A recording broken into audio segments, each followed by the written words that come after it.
Welcome to my mini vlog! Nakakamiss na din mag voice over, kaya for today's video, i-voice over natin ang ating mga ganap as an OFW dito sa Singapore. Today nga ay off day natin at ayan, naaya nga tayong mag-volleyball dito sa Kalang. Gone with the days na mayroon pang indoor volleyball, ngayon puro outdoor na laang.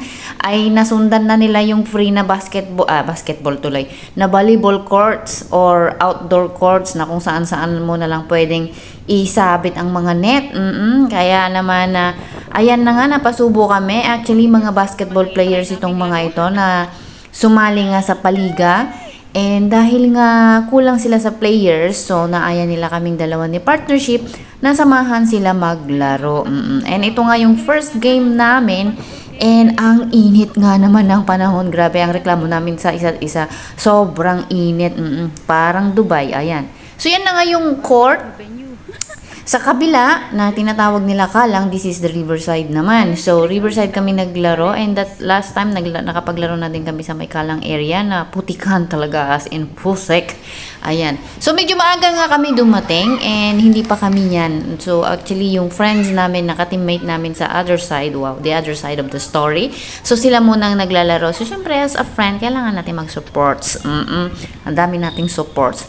Ayan, at sila muna yung naglalaro. Dalawa dyan ang kaibigan namin or ka-teammate namin. Long friends and long, ano ba, ang gulo ng English ko. Basta kaibigan namin sila. Ayun, hindi pumasok. And yun na nga, kami na nga ang sumalang umulan, oy. Kung ano naman ang inilakas ng init ng araw, siya namang biglang pag-change ng weather. So, hindi na nga tumigil ang ulan. Actually, nakapaglaro pa nga kami. Hindi ko na na-video ang sarili ko kasi umuulan. Mabasa man ang phone ko, lumang-luma na nga at puro cracks. Baka pasukin pa ng tubig ng yung mga cracks ng phone ko. Matuluyan. At blurred na nga ang kuha. Kaya naman, ayan, tingnan nyo, umuulan pa rin. Hindi pa rin tumigil ang ulan. Kaya pumunta na ako dito at antayin ko na lang ang aking tuturo ang Bata Kels. Magtuturo tayo ng karate dito. Isang Bata Kels na talagang gustong-gusto na niyang mag-change ng kanyang belt. Pero nako, nasa stage siya na very crucial at very difficulties. Grabe ang difficulties niya, nasa 100%. Diba? Intindihin nyo na laang. So, habang inaantay ko nga siya, syempre nag-stretching ako. Kinulang pa ako sa stretching sa volleyball. So, nag-stretching pa talaga ako dito. Habang nag-wait for him. Syempre, we don't waste time. Kaya, syempre, hanggat kaya mo mag-stretching, stretching ka. Kasi, syempre, ikaw yung magtuturo. Dapat flexible. Hindi pa naman ako flexible. Dapat, mas nauuna kang mag-set ng good example. So, habang inaantay ko nga siya, ginalawala ko muna ang mga pang 80 years old kong likod at mga balikat. And the next day, ayan, pagod ka, inday. Siyempre, dahil super busy nga ang off day, imbis na nagpahinga dahil off, ayun, nagpaka-busy ka sa kung anumang mga gala mo at mga ganap mo. Kaya the next day, every Monday naman to, hindi lang din naman ako, I'm sure sa mga iba din dyan kahit hindi kayo OFW. Promise. Nakatunga nga kayo pag Monday, di ba? Kailangan magmuni-muni, kailangan mag-isip-isip, kailangan mag-isip ng inspiration and motivation to go on and do your work. Di ba? Kaya ayan, inat-inat muna tayo and let's start our day slowly. Ayan, sobrang slow ng day ko today kasi I'm super tired. Ayan. So, naglalakad nga ako. Hindi ko nga alam kung saan ako papunta nito. Basta, nahanap ko lang sa video clip ko. Ay, dinagdag ko na lang. Sabi ko, maglakad-lakad nga ako at i-video ko yung mukha ko. Bahala kayo dyan. Kung magsawa ban kayo ay sandali, lunok muna tayo. Hirap pala magsalita ng dire-diretso. So, ayan na nga. At medyo umaambon pa nga the next day. Hindi pa talaga niya ibinuhos lahat kahapon. At mayroon pang mga tig-konting mga patulo-tulo the next day. So, ayan. At, ayan, papakita ko sa inyo yung swimming pool. Parang may pa-aesthetic tayo. Aesthetic ba yan? Basta, trip ko lang. Yung mga konting ambon-ambon. Mamaya lalakas na naman yan. So, wala na naman makaswimming. Talaga naman grabe yung init ng araw kahapon. Talagang pinagpawisan ako hanggang singit, papunta pa lang ng bus stop. At habang nag-aantay doon, makikita mo talaga yung mga taong nag-aantay sa bus na panay-pay-pay, parang Pinas. Ang init, summer na summer ang peg. Tapos, change the weather kaagad-agad, biglang bumuhos ang ulan. Until the next day, ayan, oh, makulimlim pa rin. Ayan, di nagreklamo ka mainit, binigyan ka ngayon ng basang weather. So, di ba, hindi mo na din naman talaga alam kung anong gusto natin kasi pag mainit, ang daming reklamo. Pag malamig at basa, dami ding reklamo. So, ayan na nga, syempre hindi tayo papaawat, ano? At kapag may free time tayo kahit tayo pagod, magbabasketball naman tayo. Ito nga yung another passion namin na partnership, no? Mag-basketball after volleyball is basketball. Actually, nag-retire na nga kami talaga sa volleyball. So, ang aming new na sports na pinapractice or nilalaro or favorite na nilalaro at this very moment of our life, no, is basketball. Yan. Actually, piniplex ko dyan yung binigay sa aking shoes. Diba? Ang ganda. O, diba? Kayo na ang may mga mabait na ka-vegan. Yan. Binigyan ako ng shoes kasi ka-size ko. Ang ganda talaga ng may maraming ka-size na 37. Ala, habulin mo ay pamuntang car park. Actually, pumunta yan sa ilalim ng car. Buti na lang hindi umaandar yung car. Kaya, ayun, hinabol ko nga muna. Kasi nasa gilid lang to ng kasi papuntang car park. Kaya ayan. Flex ko lang yung shoes ko dyan. Diba? Ganda. Ganda kayo dyan. So, nag-basketball nga muna kami ni partnership. So, actually, every break time namin, so nagbo-basketball lang talaga din kami. Nagpo-practice kami kasi ito nga yung aming favorite game at the moment. Actually, dadayo na naman tayo. Akala mo kagalingan, no? Dadayo nga na naman kami sa KL next month. Kaya naman panay at todo ang practice namin. And then after practice, todo din ang lamon. Diba? Nag-kimchi siya, kimchi. Sa akin naman ay pasta lang. So, the next day, syempre, hindi tayo tumitigil sa kakagala. Basta may time gumala, gala tayo sa Singapore. Oy, so pumunta naman nga ako sa medyo countryside. Wow, countryside. May countryside pa ba ang Singapore sa liit-liit na country? May countryside pa talaga. Ayan nga at pati nga Tashkent ay pinibidyo ko na. And then after ko nga naggala-gala na pa ako doon ko sa kakalakad. Syempre, kumain muna tayo. Chicken rice lang naman ang kinain ko dito. Ewan ko lang kung bakit di ko pinakita yung chicken rice at bakit yung buka ko na naman ang pinapakita ko. Gusto ko i-flex kasi yata dito yung aking eyeglass. Nagpagawa ako ng bagong eyeglass. Yan.